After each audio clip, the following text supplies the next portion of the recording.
The PS5 and Xbox Series X will each run you $499, which is a lot of money for most people. But when looking at the prices of consoles over the last 40 years, then adjusting those prices for inflation, it might not be as expensive as you think. There are some video game consoles out there that would have cost you more than double the price of a PS5. That's why on today's episode of The Countdown, we're going to be breaking down the 10 most expensive video game consoles of all time, adjusted for inflation. Before we get started, be sure to subscribe to ArcadeCloud News right here on YouTube for all the best news and lists in gaming. Now, let's get into it. Number 10. PS5, Xbox Series X.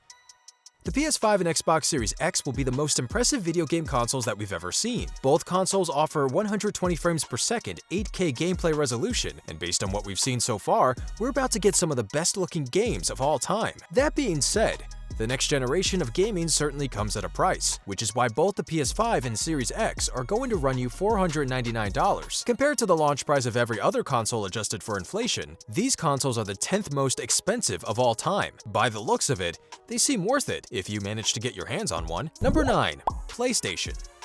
Long before the PS4 dominated console sales, Sony started it all with the original PlayStation back in 1994. With monumental classics like Metal Gear Solid, Final Fantasy VII, and the original Grand Theft Auto, it's no wonder why the PS1 is the third best-selling console of all time. To get a hold of one back in the day, it actually cost you quite a bit of money. The PS1 was priced at $299 at launch, which translates to $509 in 2020. Still, if you ask anyone that bought one of these bad boys, they're probably going to tell you it was worth it. Number 8.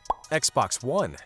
The Xbox One was never able to match the popularity of the Xbox 360, and a big reason for that was the console's price. When it was released back in 2013, the Xbox One was priced a full $100 more than the PS4. When you consider how good the PS4's exclusives were, it's no wonder why it sold so much better at launch. After dropping its price, the Xbox One ended up selling over 50 million consoles, but it was never able to catch up to Sony. If you bought an Xbox One at launch in 2013, you paid $499, and after inflation, that translates to about $555 today. Number 7.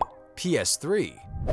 Before Microsoft messed up with Xbox One sales by pricing the console too high, Sony did it first in 2006 with the PS3. The console notoriously struggled at launch, and that is almost completely due to the fact that Sony released it at the price of $499 when the Xbox 360 was only $399. Despite that, it still went on to sell almost 90 million consoles when everything was all said and done. It also gave us some absolute classics like The Last of Us, Uncharted 2, and God of War 3. With a price of $499 in 2006, the PS3 would cost you just about $639 today. Number 6.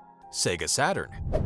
The Sega Saturn was released in 1995 in North America as the follow-up to the highly successful Sega Genesis. Unfortunately, the Saturn wasn't able to capture that same success. Not only was the console more expensive than Genesis, but the Saturn also suffered from competition with the PlayStation, which featured many more third-party games than the Sega console. Despite this, it still had some classic titles, like Nights into Dreams, Sega Rally Championship, and Virtua Fighter 2. The console cost consumers $399 in 1995, which, after adjusting for inflation, brings the total up to about $680 in 2020. Number 5. Atari 5200.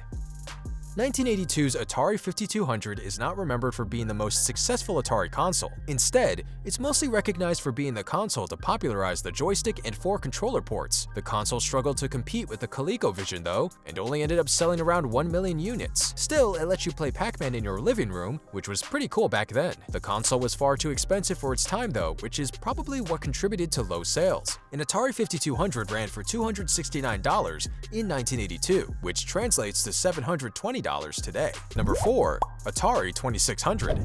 The Atari 2600 launched in 1997, and it's widely recognized as the best video game console from Atari. It relied heavily on remastered versions of arcade classics like Space Invaders, but was later popularized by name-brand titles like Raiders of the Lost Ark. After a while, developers started making games for the console at such a high rate that the quality began suffering. This led to what many consider to be the worst game of all time in E.T., and it hurt Atari 2600 sales as a whole. If you bought one back in 1997, it would have run you $199, which translates to $852 today. Number 3. INTELLIVISION. The INTELLIVISION is a video game console released by Mattel Electronics back in 1979. The console largely competed with the Atari 2600 throughout the early 80s and sold over 3 million units. With games like Astro Smash, Burger Time, and Donkey Kong, many considered the INTELLIVISION to be the premier console of the time. Thanks to this, it wasn't cheap. An INTELLIVISION would have you run $299 in 1979, which is about $1,074 today. Number 2. 3DO. The 3DO was Time Magazine's 1993 Product of the Year, but despite that honor, it just simply could not compete with Sega and Nintendo. The console was created by Trip Hawkins, the founder of EA, and advertised itself as the most advanced console of the era. Unfortunately, this changed when the PlayStation came out in 1994. The 3DO had a few big-name games, like the original Need for Speed, but its high price prevented it from performing well. The console cost a whopping $699 back in 1993, which translates to $1,258 in 2020. And to think of the gaming setup you could buy for that much money today. Number 1. Neo Geo.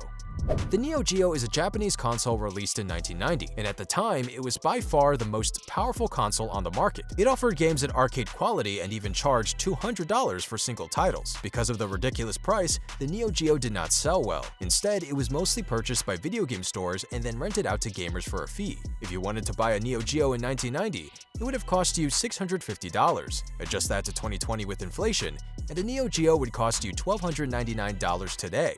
Yikes! And that covers our list of the 10 most expensive video game consoles of all time. Have you played any of these? Let us know in the comments down below. Don't forget to subscribe to ArcadeCloud News right here on YouTube for more of the best news and lists in gaming. As always, thanks for watching.